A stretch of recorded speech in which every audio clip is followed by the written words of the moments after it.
getting ready to face the Oakland A's Game 2 of the series.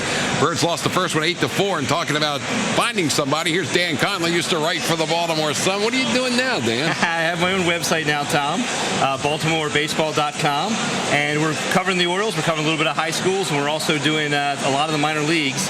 And so it's a new website that just started up at the beginning of the season. So very active. I know you're at the park every night, it seems like. Exceptionally active, yeah. We're still doing stuff, but it's been great. It's been really fun with a lot of people who are interested in Orioles. We're giving them a little different things, different kind of features, a lot of audio, video, podcasts, things like that. Speaking of features, what features are you working on right now? Well, we had one today. It was a rainy day last night, so we had to kind of come up with something. And Gordon Sundin, who pitched for the Orioles in one game in 1956, he died this past week.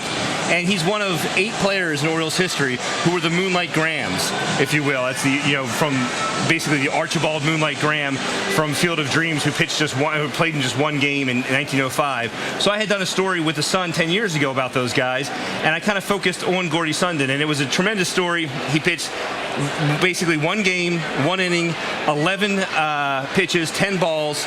He ended up being taken. He was 18 years old. He was as nervous as could be. He was facing Harvey Keene of the Tigers. He had a 2-0 count. Lumen Harris comes running into him and says, "Give me the ball." And he says, "Let me just take care of Keene." And Lumen Harris says, "We're afraid that's what you're going to do, son. Give me the ball." And that was basically the end of it. So he died on Monday in Florida. And so I kind of wanted to write about that and kind of give a fun little story about that. So that's on BaltimoreBaseball.com. And let's talk a little bit about Tim Lincecum trying to possibly come back to the big leagues after a career with the Giants. Yeah, he had hip surgery last September. And, this is a guy, the 4-time All-Star, a 2-time Cy Young Award winner. He was selected, as we all know, in 2006, the 10th pick. The Orioles had the 9th pick and took Billy Ralph, a slugger out of New Jersey, who never made the majors.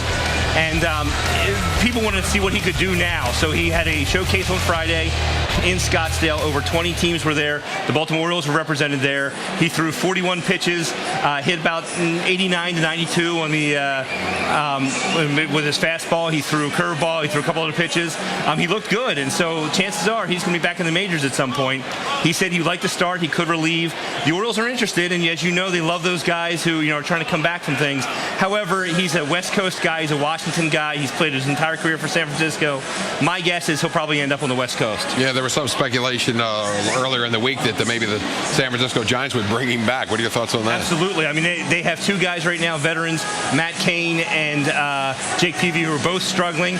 So I would think that he would be a best fit for them. And San Francisco, the Giants love him. The fans love him. So I think that would make the most sense. The LA Angels are another team that's hurting for pitching right now, and they're a possibility. Now, Dan, when you look at the situation in Minnesota coming up, now the Orioles play a 3-game series there, Monday, Tuesday, and Wednesday. It's an afternoon game on Wednesday, but because they had to use 2 starters today with this rain out last night, what do you think they're going to do for a starter on Wednesday? Well, it's kind of interesting because Buck Showalter says he really doesn't want somebody to go with, short days rest, 3 days rest, 4 days, 3 days rest mainly.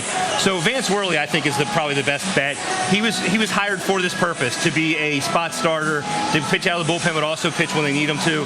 And the problem is he's 1-3 with a 6.56 ERA in Minnesota, in his time there. So I would still think Vance Worley's the guy, but it's really up in the air right now. But Buck also said something to the effect at his press conference this morning that he was thinking about maybe even using some relief pitchers along the way. That could, he calls it Johnny Shortstaff or whatever, and he ends up having a guy pitch a couple innings, another guy a couple innings, and Vance Worley might be the first guy in that group. So we're going to check you out on BaltimoreBaseball.com for the latest on the Orioles. Absolutely, Tom. Thank you.